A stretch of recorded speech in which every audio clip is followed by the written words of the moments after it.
A disaster of quantum proportions or a misunderstood cult classic in the making, Antman and the Wasp: Quantumania has fans divided. Up to this point, the exploits of Antman in his solo Marvel Cinematic Universe movies have been pretty grounded. Size-manipulating superheroics aside, the first two Ant-Man films are fun, breezy, and action-packed heist adventures that don't raise the stakes too high.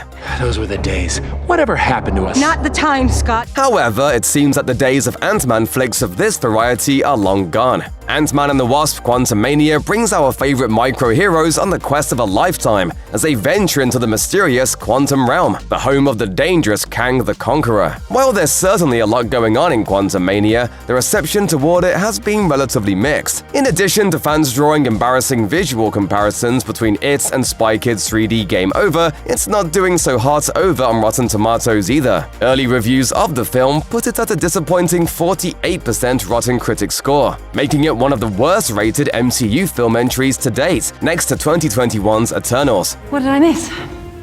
Nothing, just the screams of my deep disappointment. Meanwhile, folks on Twitter have begun to post their thoughts on the long-awaited Ant-Man threequel. With Ant-Man and the Wasp: Quantumania finally upon us, here's what Twitter has to say about it. First of all, despite the mediocre early Rotten Tomatoes scores, it's abundantly clear that a good portion of the MCU fanbase is more than satisfied with this sequel. One user gave the feature and its main villain Kang a strong endorsement, tweeting out, "Quantumania, so much fun, lots of heart too, and Kang, oh my." Another user also gave Kang some praise in addition to claiming that Quantumania is one of the best MCU movie experiences in recent memory. Yet another person tweeted a similar sentiment, stating that they haven't had the same level of fun with an MCU flick since the release of 2021's Spider-Man: No Way Home. Meanwhile, one person went so far as to predict that Quantumania will become something of a cult classic, writing, "It's got a certain campiness to it similar to the Star Wars prequels, and will get better as the movies it sets up add more context."